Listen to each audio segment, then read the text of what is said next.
Namo tassa bhagavato arahato samma sambuddhassa. Namo tassa bhagavato arahato samma sambuddhassa. Namo tassa bhagavato arahato samma sambuddhassa. Finally, the weather is a little merciful to us today. Did everybody get the handout? Okay.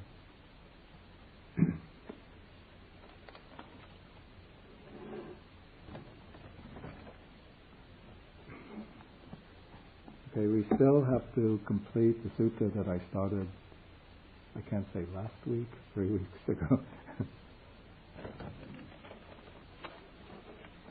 This is Sutta number 29. This is the Mahāsāropama Sutta, the greater discourse on the simile of the Heartwood.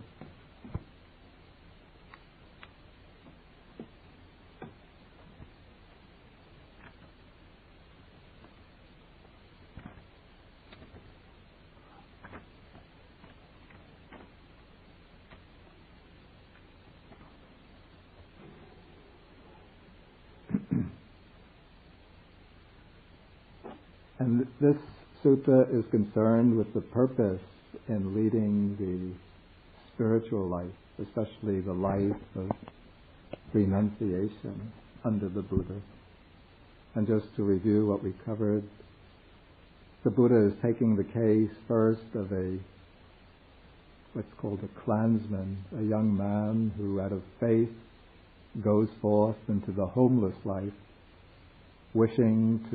considering that he is a victim of birth, aging, and death, a victim of suffering, and he goes forth, becomes ordained as a monk in order to make an end of suffering. Then when he goes forth, he gets showered with gain, honor, and praise, renown. And because of that, he feels satisfied, his purpose is fulfilled, then he becomes proud of himself, disparages others, and then he becomes negligent and fails to fulfill the purpose for which he originally entered upon the spiritual life.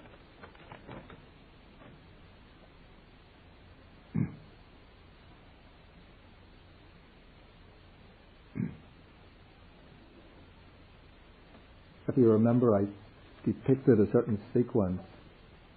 I think I could fit it into this little corner here.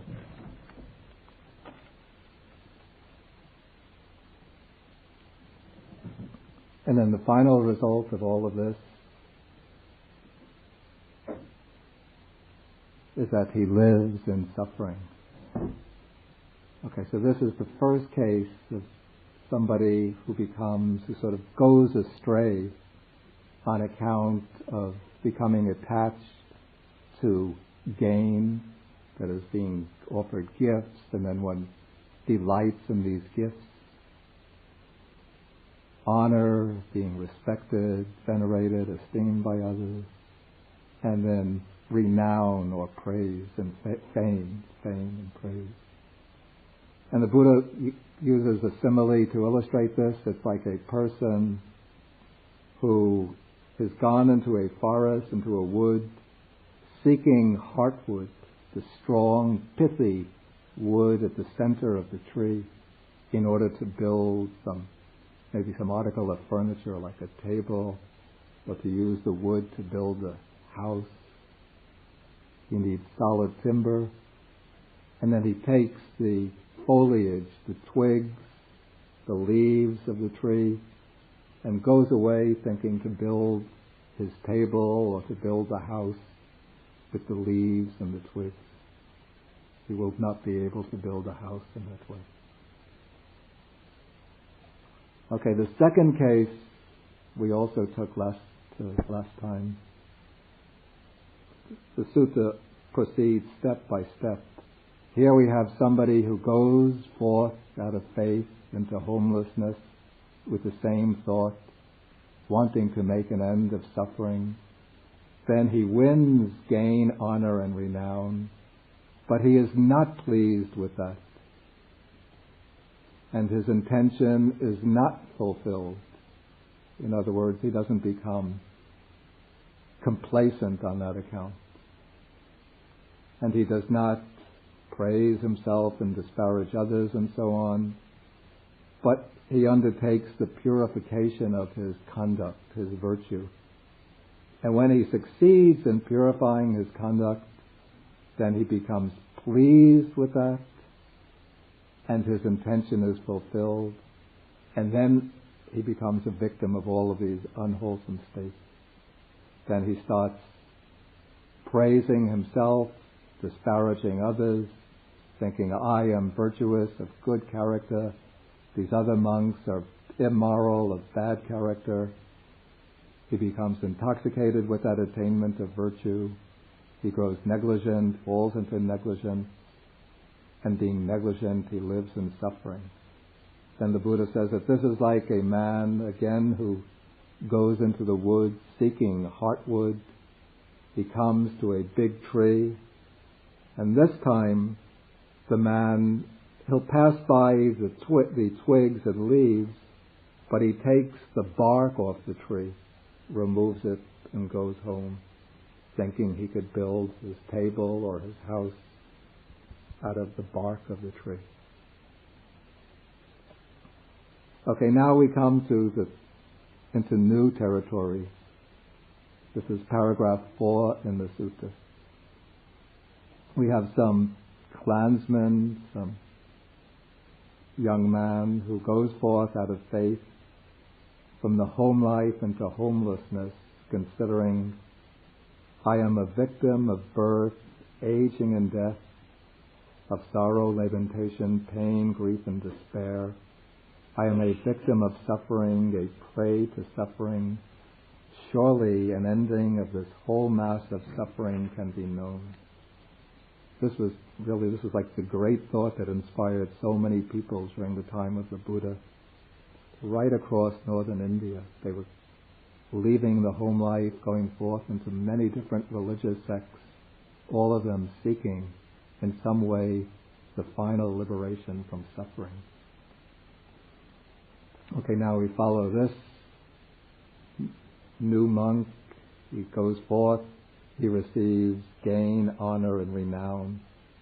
He's not pleased with that gain, honor, and renown, and his intention is not fulfilled.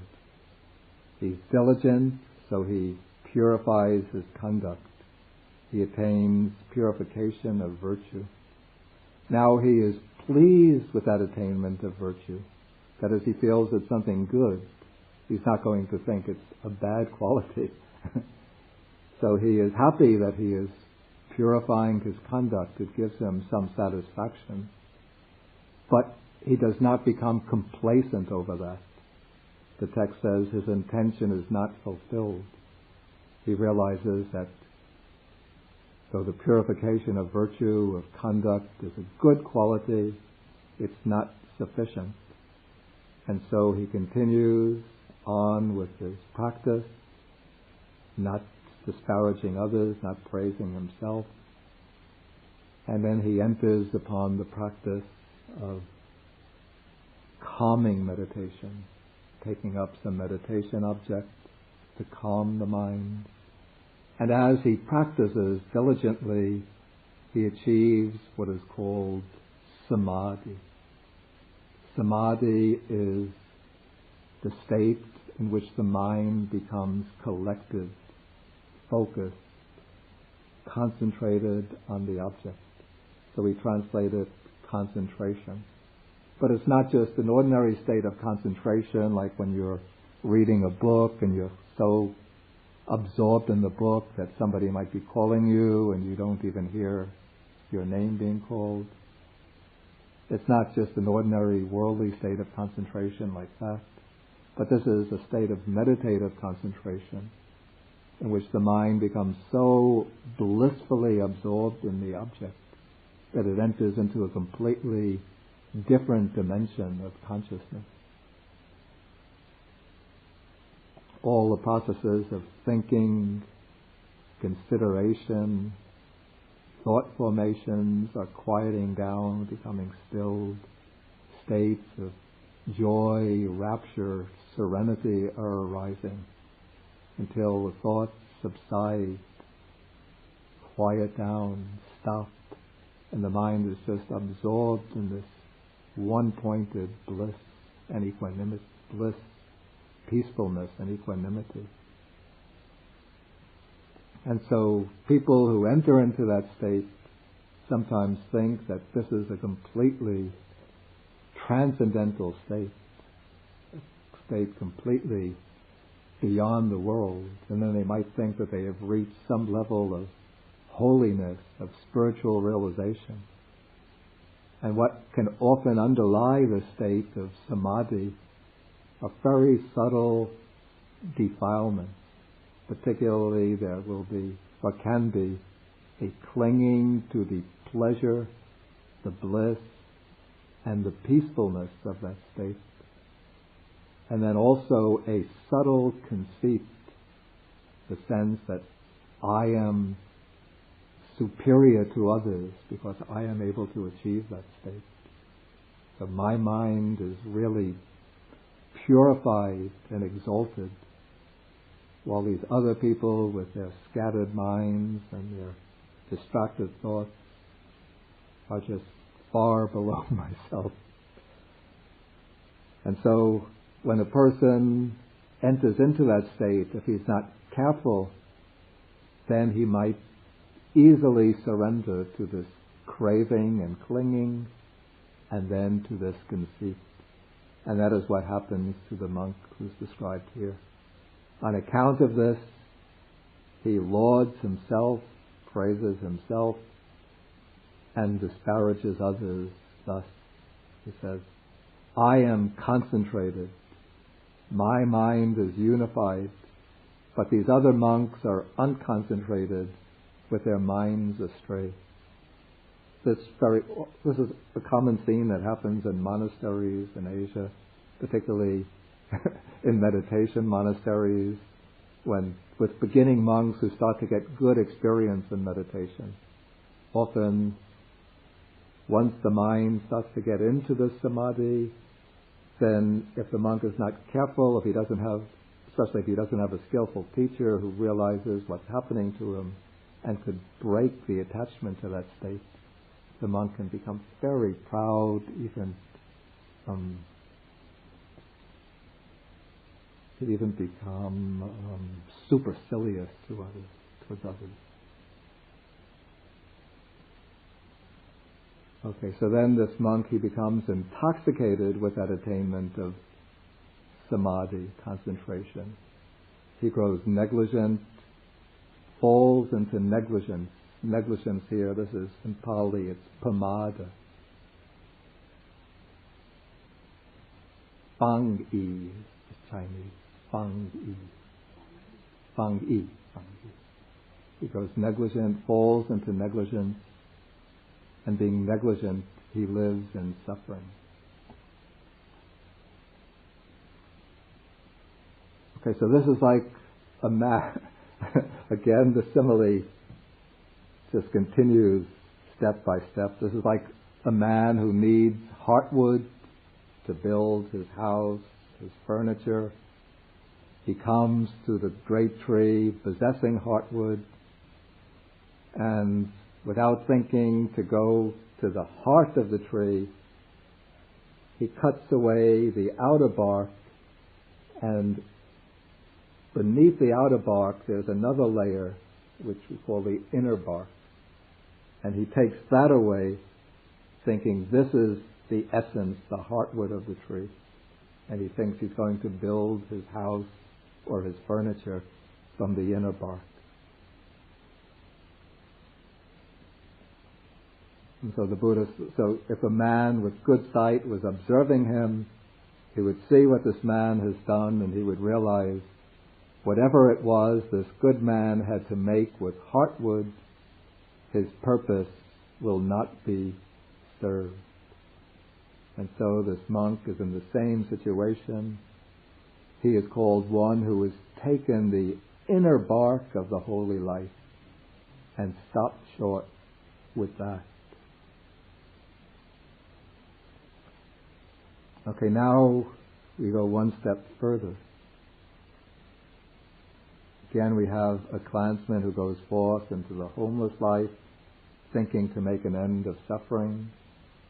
When he goes forth, he gets gain, honor, and renown. He isn't pleased with that. His intention is not fulfilled. Then he purifies his conduct, his moral discipline. He is pleased that he has purified his discipline, but his intention is not fulfilled. Then, being diligent, he attains samadhi, concentration.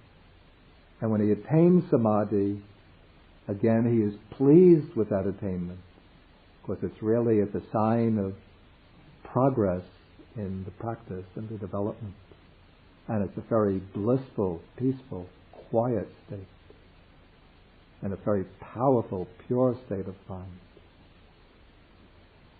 But now his intention, his purpose, is not fulfilled, and he does not give rise to conceit, to arrogance, and disparage others. He continues his practice, and now he achieves what is called here knowledge and vision. In Pali, this is jnana dasana. Now, this expression jnana dasana is used in different senses. Often it's used as the equivalent of insight knowledge. You say vipassana jnana. Normally, that is the way it is used. But the expression also occurs with a different meaning. And according to the commentary, that is the sense intended here. According to the commentary, what is intended here is the achievement of the higher spiritual knowledges which are purely mundane. These are called in Pali abhinya.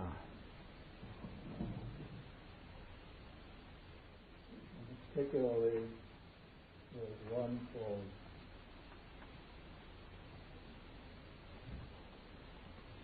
Diva Chakku, which means divine eye. The abhinya are the higher knowledges. Could this be Shentong? Is it Shentong? Shentong?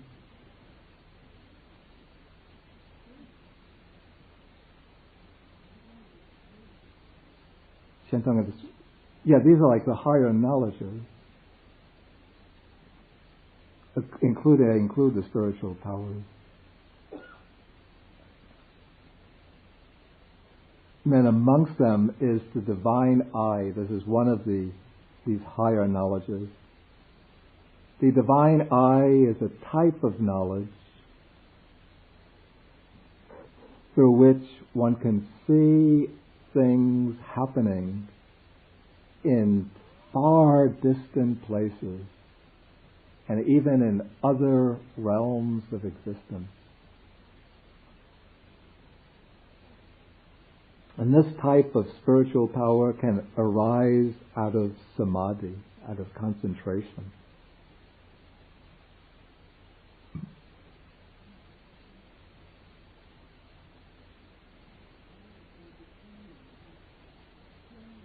Tianyan Tong, for abhinya.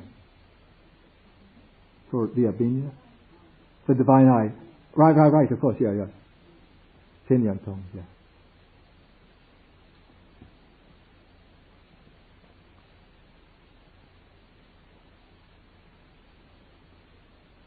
Okay, and we have to remember now that according to the opening paragraph, the Buddha spoke this sutta with reference to Devadatta. Devadatta was the Buddha's cousin who had gone astray on account of the development of these supernormal powers. And because he developed these supernormal powers, he thought that he was enlightened, a very spiritually advanced person. And so he wanted to take over the Buddhist order, to overthrow the Buddha and become the head of the Buddha Sangha. And so now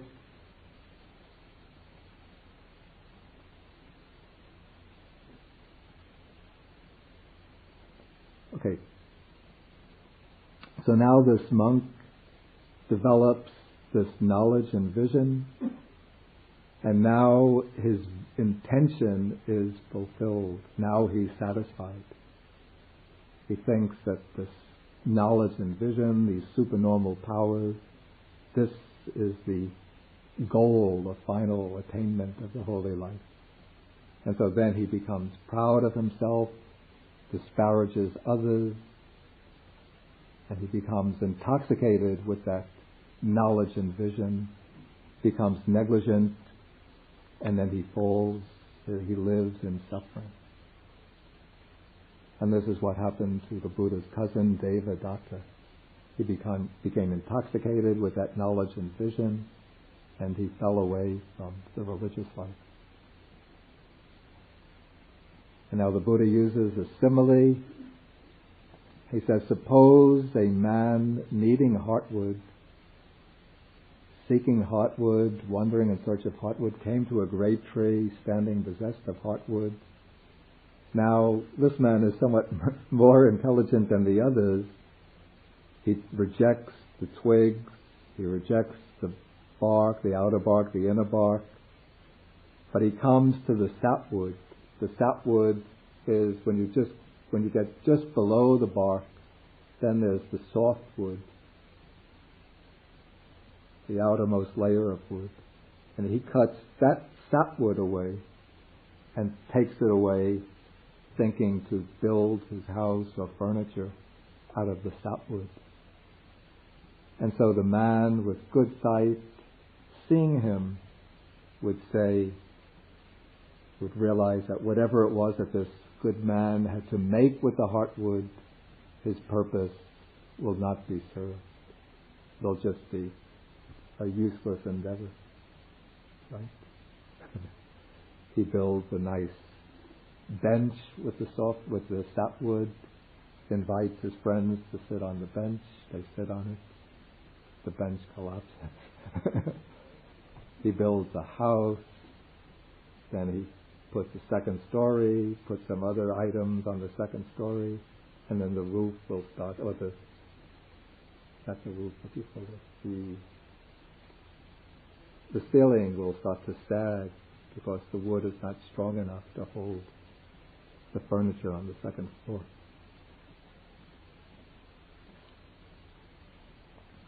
Okay, now we continue. We'll come to the end now. So now we have some clansman who goes forth out of faith.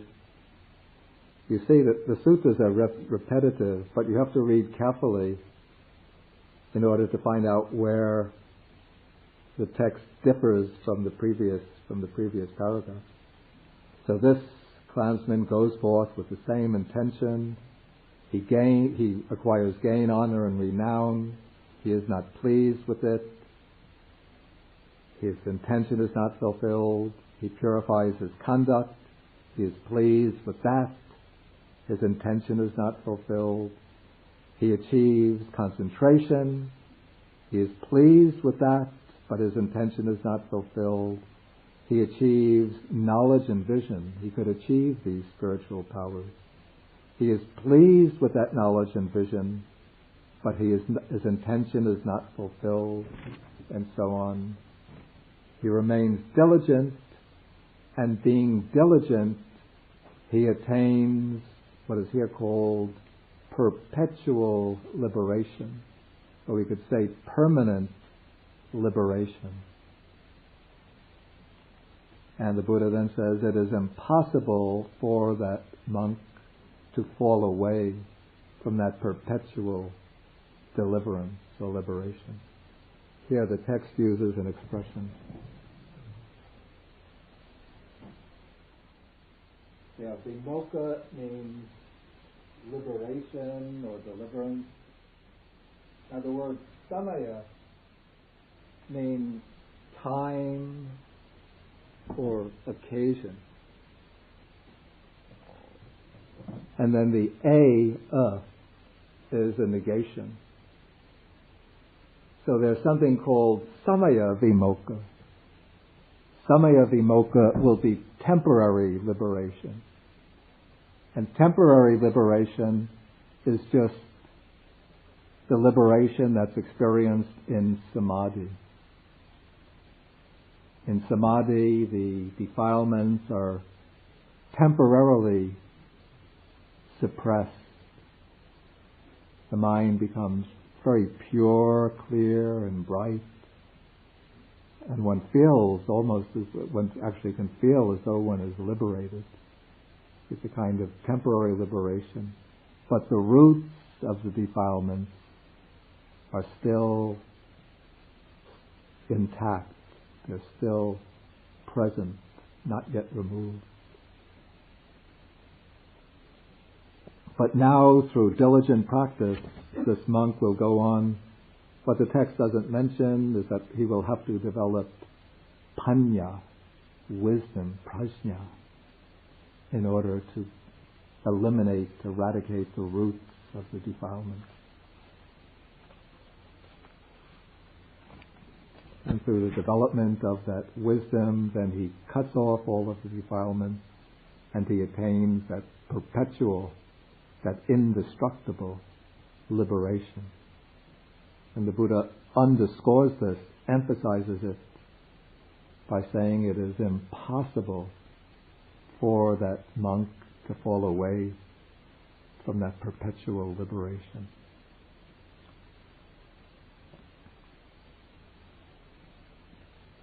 And then again, the Buddha illustrates this with the simile.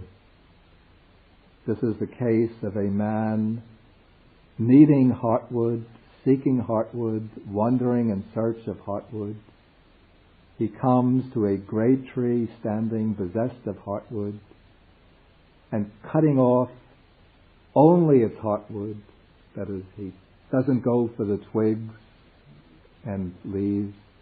He doesn't go for of course he has to remove the bark, but he just discards the bark. He cuts away the softwood and he removes the core, the heartwood, and he takes that away, knowing that this is heartwood.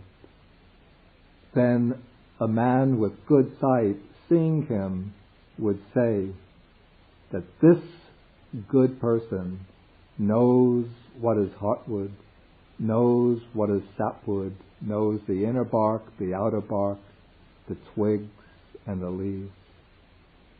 Thus, while needing heartwood, seeking heartwood, wandering in search of heartwood, and so on, he took the heartwood away, knowing it was heartwood, and whatever it was this good man had to make with heartwood, his purpose will be served. And so too, then the Buddha repeats that passage. Then he comes to the conclusion of the sutta. And this sort of underscores the point, the reason why I included this sutta in this particular place. Of course, the suttas that we're taking here deal with the purpose of, the ultimate purpose of the spiritual life, according to the Buddha.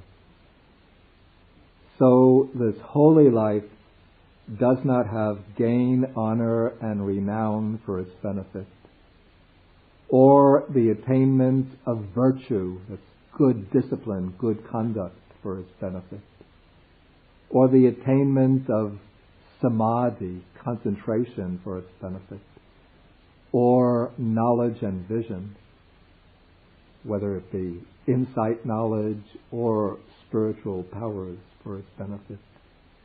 But it is this unshakable deliverance of mind. This is the unshakable liberation of mind. That is the goal of this holy life. That is its heartwood and its end.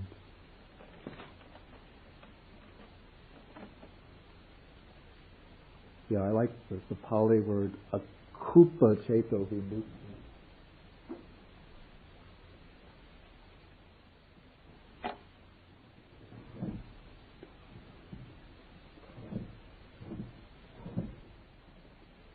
This must be udong shin jie to. Would that be correct? Udong, not movable, unmoving. Udong jie to. Budong, not udong. Udong.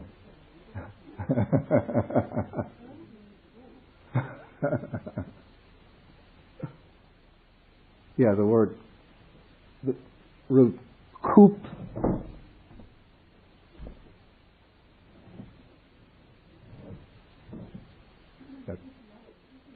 No, shin, mind, chitta. Cheto, chitta, the same.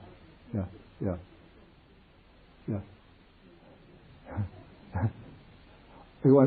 You can write the character. Yeah. That expression, unmoving.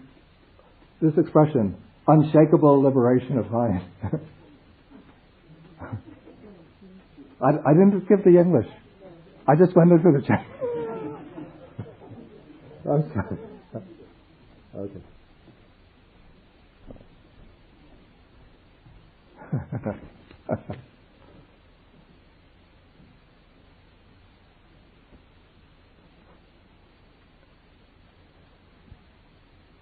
Okay, so this is the liberation of mind, the permanent liberation of mind, so that it can never be shaken. The mind can never be shaken anymore by any defilements or by any sensory impression. So it's the ultimate freedom of the mind. This would be the liberation of mind from greed, hatred, delusion, liberation from the cankers or asavas. Okay, that takes us to the end of this sutta. If there's any questions, comments, please. Any questions? Yeah.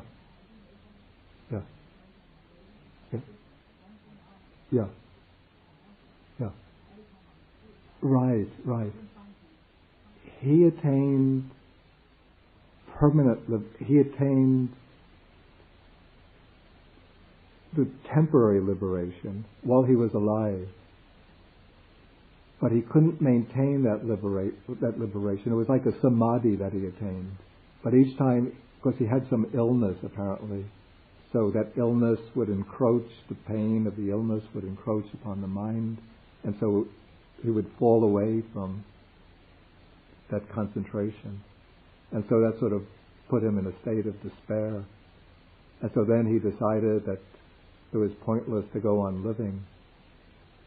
And he decided to take his own life. This was Godika, was his name.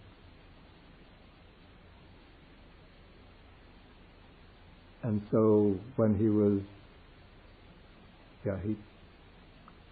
he would have slit his throat.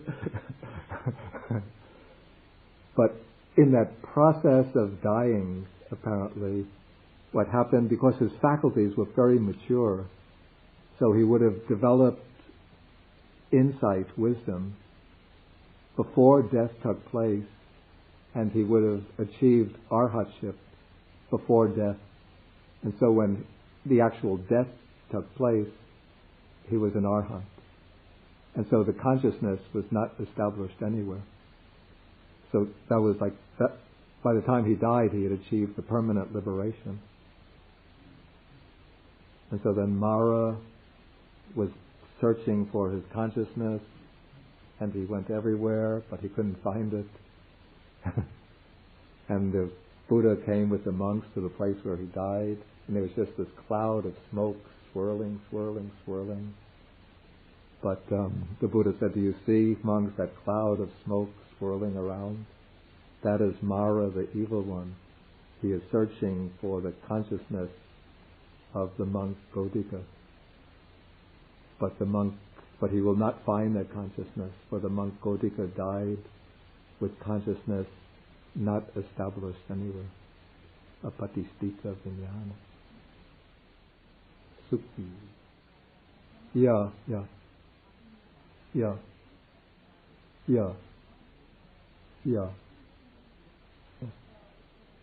Dhammachakkhu.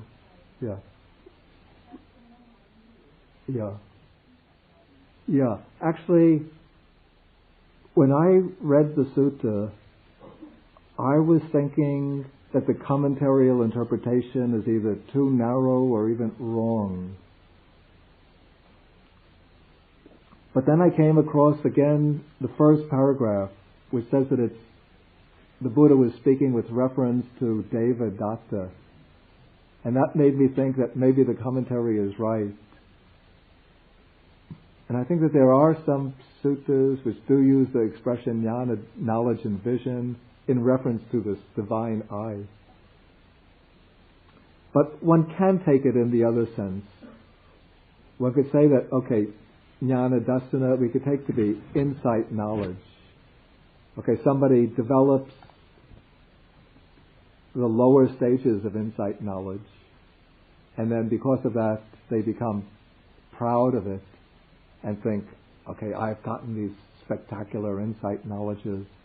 I can see phenomena arising and passing away millions of times in a second, whereas these other meditators, they're only seeing things arising and passing away hundreds of times in a second. And so then somebody can just become satisfied with, become satisfied with the lower level of insight knowledge, become proud and attached to that, and then that will become an obstacle to further progress. So one can take the knowledge and vision in that sense. Any further questions? Yes. This gets into rather technical territory. Let us say the akupa ceto vimutti, that is the liberation of one who has attained nirvana. Yeah, it's not a non-returner. This is arhatship. That is the state of mind of one who has reached arhatship. Okay, then let us go on to the next sutta.